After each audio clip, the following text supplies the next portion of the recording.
Chào mừng quý khán thính giả đã đến với kênh tin Chiến Trường của chúng tôi. Ngày hôm nay có những nội dung chính sau đây. Good afternoon, Mr. President and Madam Vice President. On your second day in office, you announced a comprehensive national strategy to fight the pandemic. Importantly, you called for a whole-of-government approach. Central to that strategy, you directed your team to activate the full resources of the federal government to get more shots in arms. We immediately got to work. First, to increase vaccine supply. Second, to get more vaccinators in the field. And third, to create more places where Americans can get vaccinated. We're putting equity front and center, partnering with states to increase vaccinations in the hardest hit and hard to reach communities. We're building new community vaccination centers from the ground up in stadiums, community centers, parking lots, and mobile units in states ranging from California to Ohio to New York. And we've expedited financial support to increase capacity at existing community vaccination centers nationwide, with over $2.2 billion in funding across 32 states, tribes, and territories. Today, we want to show you what it looks like on the ground in Glendale, Arizona. We're going to do a tour of State Farm Stadium, which started giving its first shots on January 11th. The state of Arizona is one of the first states to reach out to ask for federal help from your administration. On January 21st, we decided to deploy 25 FEMA staff, including logistics staff, traffic managers and runners, and administrative support, helping enable the site to operate 24 hours a day, 7 days a week. And we're funding the Arizona National Guard on site at zero cost to the state. Since opening, the site has administered over 160,000 doses, now averaging 8,000 vaccinations a day. This stadium is a model for other communities across the country and how they can operate in partnership with the federal government to vaccinate more people. Our support to the state goes beyond State Farm Stadium. We've deployed almost 300 federal personnel from FEMA and 3 other federal partners to support vaccination operations across the state. That includes over 100 vaccinators from HHS that we sent just this weekend. At the request of state and local leaders across the country, we've made the cost to build these sites fully reimbursable through FEMA. Just yesterday, FEMA awarded $20 million to the state of Arizona to support the COVID-19 response, including vaccination operations. These funds can help support building new community vaccination centers, just like this one. Here's a look at the site you're going to see today. There's a great team on the ground who's going to walk you through it. So now let me introduce you to Dr. Christ, the director of the Arizona Department of Health Services. Dr. Christ, over to you. Good afternoon, and we are so honored to have you here at State Farm Stadium in Glendale, Arizona.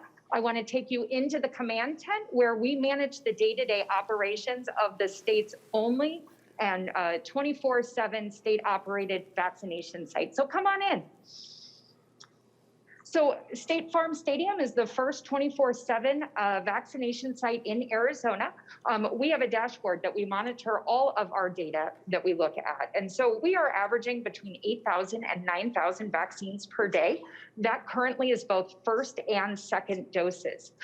It's about 350 to 400 vaccines per hour. And like was said, we've vaccinated almost 170,000 times out here at State Farm Stadium. This one site is responsible for over 18% of all of the vaccines delivered in Arizona since we started. Our full capacity, though, here is 12,000 vaccines per day. Let me take you over to the site map. So we have an electronic registration system that people can either log in online and sign up, or they can call a call center if they're not comfortable working on the web. But they will come in, they will have an appointment, they will get checked in, and we will make sure that they are registered at the data verification. It's all done electronically. They will come around to our vaccination tents where they receive their vaccine and then are asked to stand for about 15 to 30 minutes. This is all done in the comfort of their own car, which is really important potentially as we head into the warmer months here in Arizona, and it allows for our vulnerable residents to stay socially distanced. During their 15 to 30 minutes that they are spending with us to make sure that they're safe, we are registering them for their second dose appointment, as well as getting them their vaccine card. We also have a really strong partner in Walgreens. They are set up and they manage a 24/7 pharmacy on site in State Farm Stadium. And the main goal of this site was to really accelerate getting vaccine into the arms of Arizonans. This has accelerated our efforts here in Arizona. And we weren't sure what a 24/7 site would look like. We weren't sure that we would have the demand that we needed. However, our sites and appointments book up very quickly, and our flow through the night is just the same as it is during the day. So we're running about 350 to 400 people through per hour. What that has helped with is the 24/7 nature of this operation allows us to ensure that no dose expires or goes unused. So we've also got plans with our other pods in the Valley that they can transfer vaccine to us to make sure that they're not going to expire doses as well. We are still in our phase 1A and prioritized 1B populations here in Arizona. And there's an eligibility whether you call in or you sign up here. But we're still doing healthcare workers, long-term care residents, protective services, our educators and childcare, as well as adults over the age of 65. One of the other things that we've found really helps us keep up with our vaccine supply is to offer plus ones. So that is a clinical decision that is offered to somebody else who may have accompanied that individual in the car, whether it's a caretaker, a family member. We're trying to get as many vaccines into the arms of Arizonans. So we want to make sure that all of those around some of our vulnerable residents are protected. The other thing, we have a very large influx of winter visitors and migrant agricultural workers to Arizona this time of year. So Arizona has made the decision not to restrict vaccination to residents. You can be from anywhere in the United States and we will still vaccinate you if you are able to get a partnership. And the final thing I want to touch on is this could not have been possible without the partnerships from FEMA, from our state emergency management, but also the private-public partnerships that we've established. Without the Arizona Cardinals, Walgreens, Arizona State University, and Blue Cross Blue Shield of Arizona, we wouldn't be able to function as effectively as we have. And this site was developed to be replicable. So we can scale it up and we can send it to other sites. In fact, last week, we just opened our second state-operated site at Phoenix Municipal Stadium. We're running about 2,000 to 3,000, but it has the same capacity as State Farm Stadium does at 12,000. And in the next couple of weeks, we will be opening up our third pod down in Pima County, which is Tucson, our second most populous county here in Arizona. I'm happy to take any questions that you may have. Doctor, let me ask you, Joe Biden, let me ask you a question. Were you able to do this, would you be able to do this without federal help? The reason I ask it is a lot of states originally said, we're fine, we don't need any help, we'll just get us the vaccine and we'll be fine.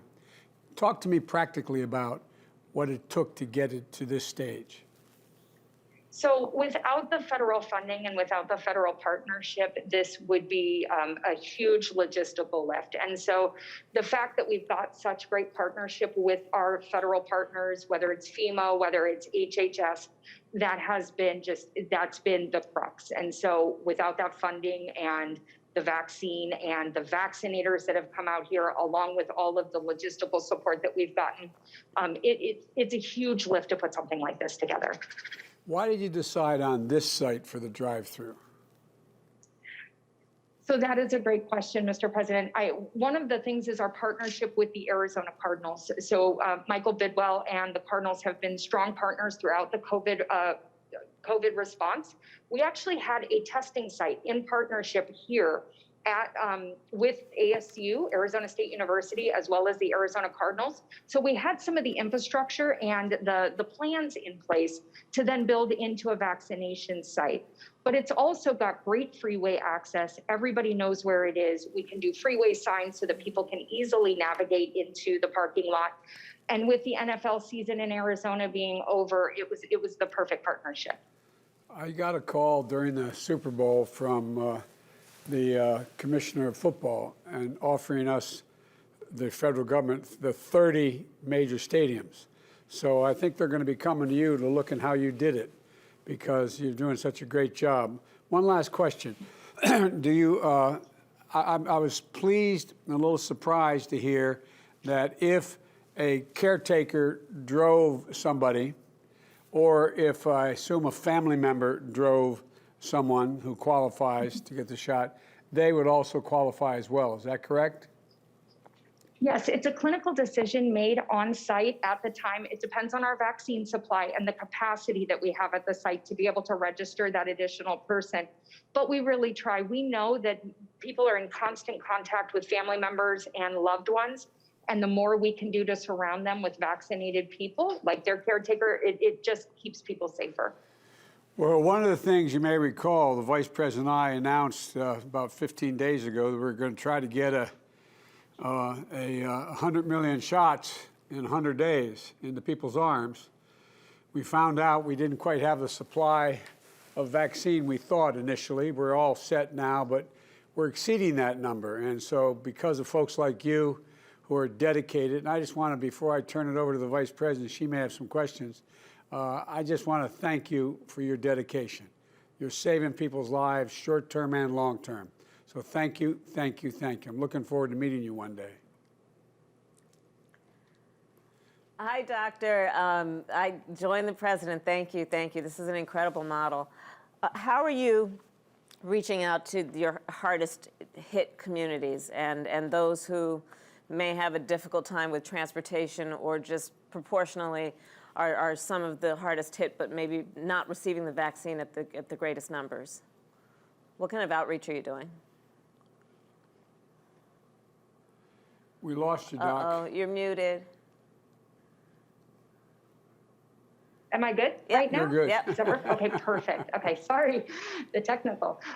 So that is a really great question, Madam Vice President, and something that here in Arizona we feel strongly about. So this is just one portion of our state vaccination plan. So we are looking to partner with community leaders to put community-based pods in some of those hard to reach and targeted zip codes. We have contracted with communications groups that specialize in reaching our Hispanic, Latino, or our hard to reach populations to do intense communication about the importance of vaccine. We're also working with our state's Medicaid program to ensure that we've got non-medical transport available that they can use if they want to come out here to one of these sites or any other sites.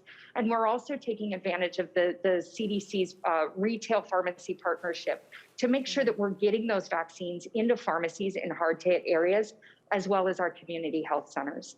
And so that's just a little bit about the plan, but we definitely are trying to target those populations because we know how at risk they are.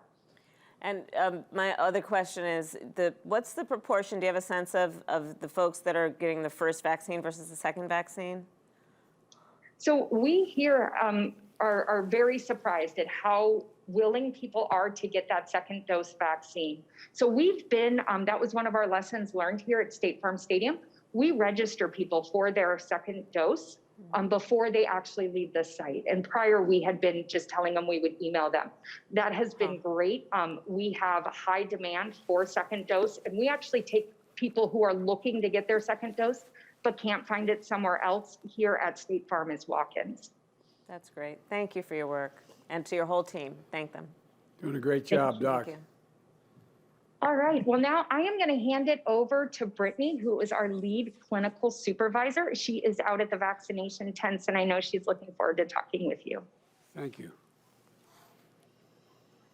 Hi, I'm Brittany Hayes. I'm with Arizona State University. I'm the head charge nurse here at the vaccination pod at State Farm Stadium. So I was just gonna walk you guys through the process. Let's see, I have 10 lanes here at the vaccination pod. I have 3 people in charge of each lane. I have a data verification person. They are in charge of entering and charting in the vaccine management system. Once the cars are all checked in, then they come through to the tents where I have a vaccinator and I have a clinical assist.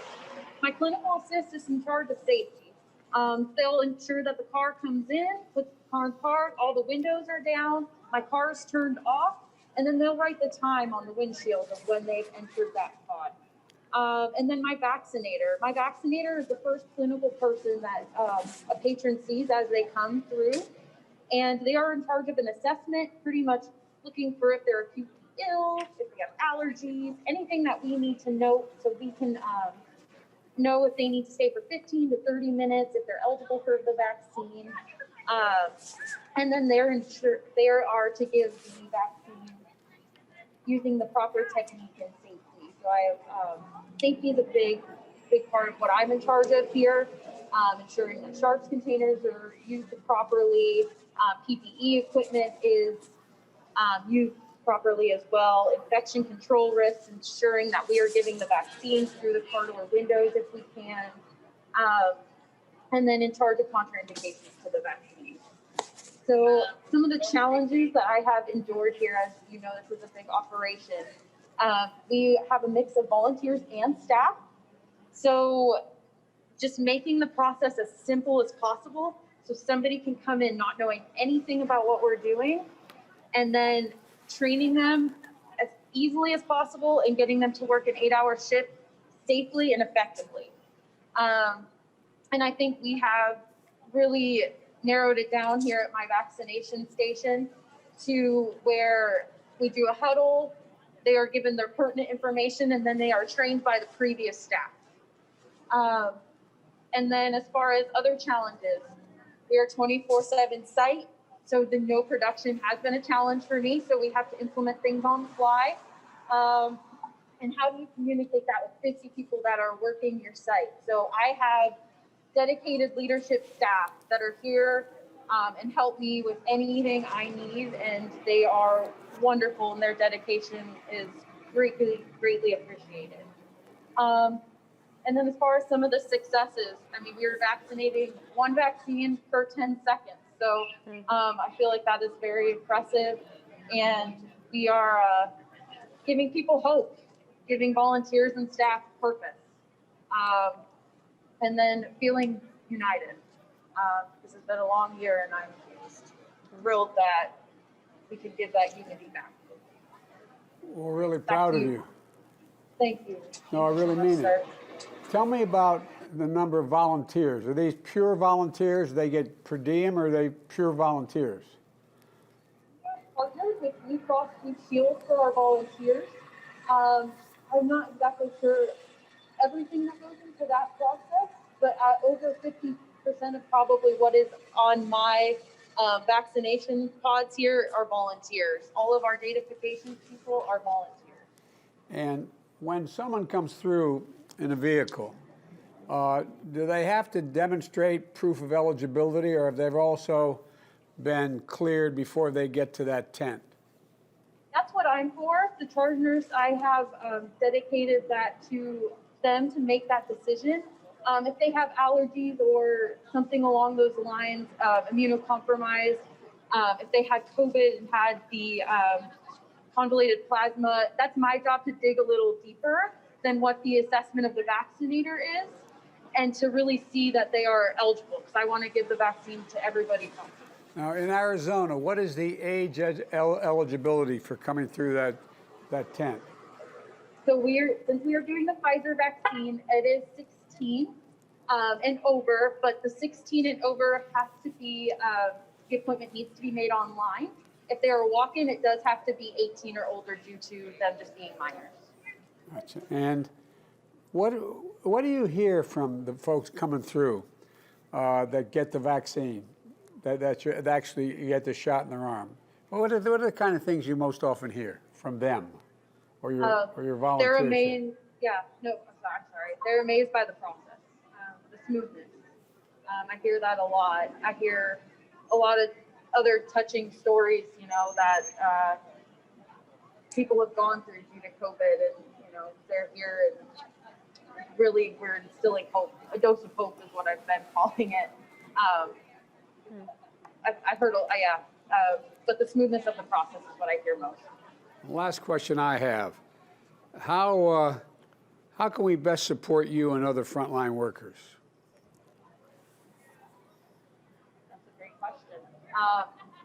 So the collaboration that I have with FEMA, all the other states, everybody that I've partnered with here, I get nothing but the utmost support.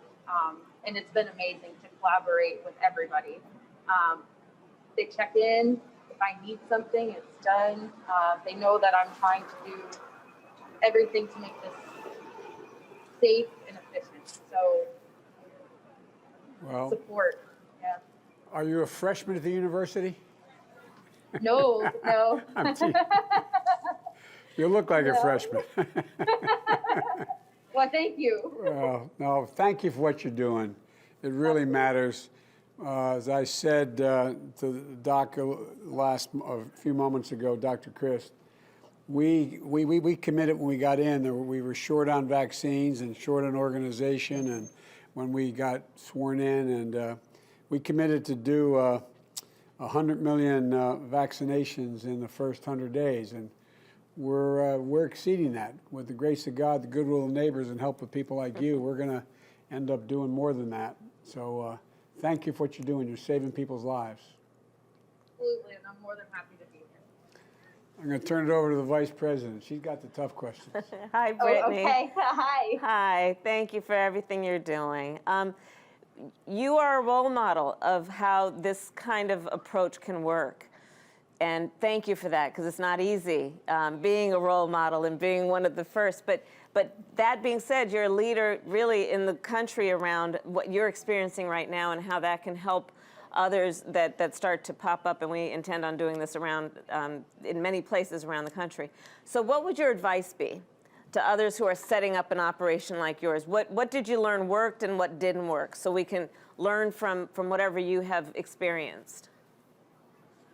I think, like I said, one of my biggest challenges was staffing and just how to incorporate. I feel like I had incorporated things that I had worked, as a bedside nurse, getting a huddle together, getting a process together. I have made a actual charge binder, is what I've been calling it, that has everything my charge nurse would need to know to be able to run the site efficiently. And then I'm always available for questions and support. I think that's the biggest thing, is to let them know they're not alone in making decisions, and being able to keep our patrons and staff safe. That's great. Thank you so very much. You're doing it, and you're making a huge difference, and you are inspiring all of us. So thank you for everything you are doing. It really does matter in such a big way. Thank you. Thank you. Are you a nurse? I am. I'm a nurse. I'm an RN. I've been an RN for about 9 years now. Well, I know, having been a significant consumer of health care, I can tell, I know the Vice President knows this when I say it. Doctors let you live. Nurses make you want to live. If there's any angels in heaven, they're all nurses, male and female. And that's not an exaggeration. That's right. That's the God's truth. Thank you for all you do. Thank you very much. Thank you. Okay, All right, keep it going. I'm going to turn it back to Dr. Chris. Okay. Thank you so much, Brittany. She is one of our most dedicated nurses out here, but we have such a great team. Behind us, you can see, this is the site behind us. Takes about 30 minutes to go from the time you pull on to the time you leave. But with me, I have our acting regional administrator for FEMA, Tammy Luttrell, and the head of the Arizona National Guard, Major General Michael McGuire. So I'm going to turn it over to Tammy. Good afternoon, Mr. President and Madam Vice President. It is such an honor today to be a part of this state's initiative to stand up what I call one of the most efficient and effective vaccination centers, to just be able to see all levels of government and the private sector, as well as all of the volunteers, come together to help the American people get vaccinated, is going to help us as a FEMA team be able to go back to California and be able to set up our vaccination centers in Oakland and in Los Angeles next week. The one thing that I would add to the number of FEMA employees that we have deployed across the nation, we have now a total of 991 FEMA employees deployed to help with these efforts. The one thing that we're doing is working very closely with CDC and our public health professionals on how can we reach those in underserved communities. So what we're going to take back when we operate and we open those two sites in Oakland and Los Angeles is we are going to provide mobile teams. And these mobile teams are going to be able to reach those who are not able to drive or get to a vaccination center. We also just want to emphasize that FEMA is providing 100% reimbursable financial support to our states, to our tribes, to our territories, and it's really important. We're also supplemental providing food support, also meals on, similar to like what we normally know as Meals on Wheels, but to be able to get food to those who are not also able to get out. Of course, we cannot do this big lift of standing up by scratch. As you can see, we're showing you today an efficient and effective operation. In order for us to replicate this and to be able to open timely so that we can reach your 100-day goal, we are partnering with the Department of Defense, also the United States Department of Agriculture and Health and Human Services to be able for us to replicate what we see and what we have learned here today. With that, sir, I believe I'd like to just take a moment just to share two examples that we have heard of, and that is the Navajo Nation. Yep. So as we support the Navajo Nation, we are going to stand up 4 vaccination centers. This will help increase their access to the vaccination, as well as take the burden off of their tribal members from having to drive in these austere winter conditions that they are experiencing right now. And then we also have our FEMA Corps teams who are helping us in the state of Kentucky. And they are also very mobile, and they are helping those seniors and those 65 or plus to be able to register and to be able to help them also enroll or do whatever it takes to be able to get vaccinated. We also want to help open schools safely. So bottom line, we want to help those at risk, and we want to get back to where people can move around, get around, and be educated as well. With that, I just want to close with expressing my deep appreciation for those of you working here at this stadium, the State Farm Stadium, all of you. I had an opportunity to come to both the day shift and the night shift. Just can't thank you enough. The positive attitudes of those performing jobs that they traditionally don't do. But it's all about the willingness, the attitude, and the heart condition that we have all come together in order to make this happen. So with that, I also want to just close with thanking you, Mr. President and Madam Vice President, for your leadership and leading the way. Well, thank you. I will now turn it back over to you, Mr. President. Well, first of all, thank you. You're doing one heck of a job. One of the things that when we started to try to figure out what we were going to do when we came into office, because there wasn't much of a transition. We didn't have, we weren't given a lot of information. And some of the information we had turned out not to be accurate in terms of vaccine supplies. And we met virtually with all the governors. And the governors basically said, just send us the vaccine, we'll take care of it. And the fact is, I think they and everyone else vastly underestimated the logistical needs that go with having the vaccine, assuming you have enough vaccine. And so one of the first things we did was called in FEMA, and also contacted every governor general and told them that we'll pay for the National Guard. It won't be their expense because you guys are and women are badly needed. And in addition to that, the Defense Department has has allocated over 1,000. They're going to go up to 100,000 people who are going to be helping along, 10,000 people who are helping along the way. So I just want to thank you for the coordination. I mentioned this to Dr. Crystal earlier, but the coordination is really, really matters. And we've got people who know what they're doing, starting with a doc and you two both with FEMA and well as the National Guard. That's your business. You know how to get it done. And so, and you are really doing it. I just think what you put together is amazing.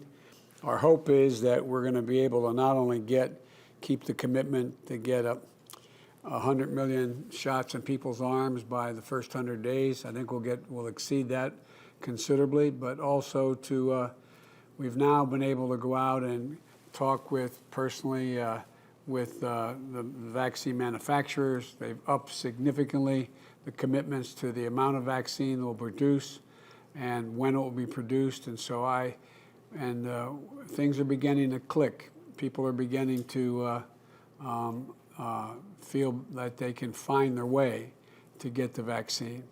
And lastly, one of the most important things for us, and you mentioned what's happening on the Navajo tribe, I've met with the leaders, is that it really does matter that we have access to the people who are most in need and most affected by the COVID crisis, dying at faster rates, getting sick at faster rates, but not being available, not being able to get into the mix. And so equity is a big thing, and I want to thank you all three of you for engaging in that. But we're going to hear from, I'm going to turn this over to the Vice President, but General, I hope we're going to hear from you as well after the Vice President says something to whatever she wants to say, okay? Thank you, Mr. President. Just a quick question. Ms. Luttrell, can you talk a little bit about what you think will be the challenges in terms of the mobile units and what will be the strengths of that?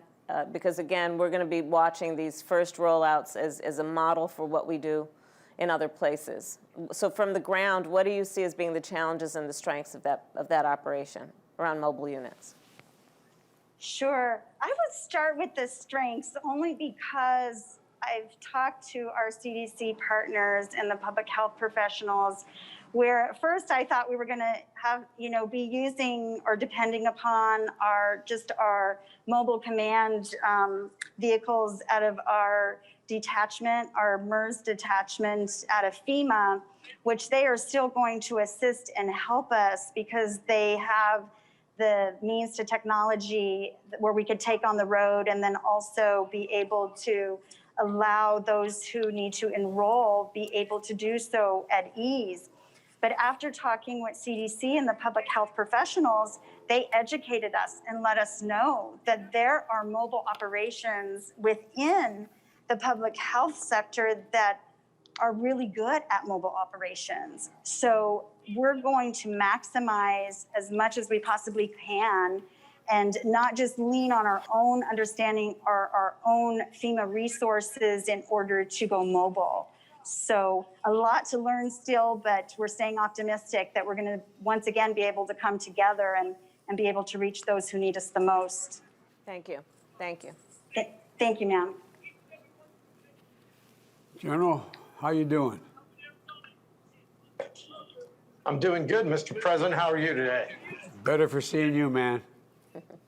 Well, we appreciate the partnership with FEMA and all the DOD, all our federal partners that have been out here, IHS, HHS, all the things that have happened. In Arizona, as you know, we have 15 counties and 22 tribes that have sovereign lands inside the borders of Arizona. And those 37 entities work collaboratively with our agency. And I have the unique and distinct privilege of not only commanding the Arizona National Guard, but functioning most analogous to Mr. Robert Fenton, your acting FEMA administrator here, at 17 other states and territories doing emergency management. Couldn't be prouder of the partnership we have, not only with our federal partners, but obviously our local county hospitals, the incident command teams, and then the guidance that we get from Dr. Christ and her team working together. And when we were brought into this problem set once the vaccine rolled out, from a military perspective, we just felt that we had to increase volume. And so the governor's office and Dr. Chris proposed a partnership here at State Farm Stadium. We put a team of planners together with all of health services and brought in a whole lot of volunteers. And as you can see, over half of this is now staffed by volunteers. We feed them while they're here. We provide them a work rest cycle. But literally the idea is to get this functioning with as little help from the Guard as possible so we can replicate this in all 15 counties all around the state. And we couldn't do it without the federal partnership, especially the financial resources and obviously the delivery of the vaccine. So thanks for all you're doing there on the federal team. And I look forward to continue to replicate this around Arizona and hope plagiarism is the highest form of flattery. That's what we say. So if everyone wants to copy what Arizona's doing, we think we've got it figured out here. So thanks, Well, sir. you sure have it figured out at that spot, General. And thank you for all you've done, and thank you for what you do. You've probably been deployed with your group several times in the last 10 years, so thank you for that as well. Madam Vice Yes, sir. President? Thank you, General. Thank you very much for all, and please thank all your troops for us. Thank you. Yes, ma'am. And Dr. Chris, thank you for the tour and meeting some of your frontline workers. I'm sorry that we weren't in a position that the governor could be with us today, but he's been very, very cooperative, very helpful. He's stepped up, and this is the kind of partnership between the federal and state governments that I think and the private sector would help us vaccinate more people more quickly and to get ahead of this virus instead of behind it. And we're optimistic that we'll have enough of the vaccine in the pipeline to be able to provide shots for including double shots for over 300 million people before we get through the summer. At least that's our hope. And it includes getting vaccines to the pharmacy, as you pointed out to me earlier, Doc, and vaccination centers like the one you have there. And we're going to need, if we need more vaccinators, we'll send them. We'll find them for you. So let us know.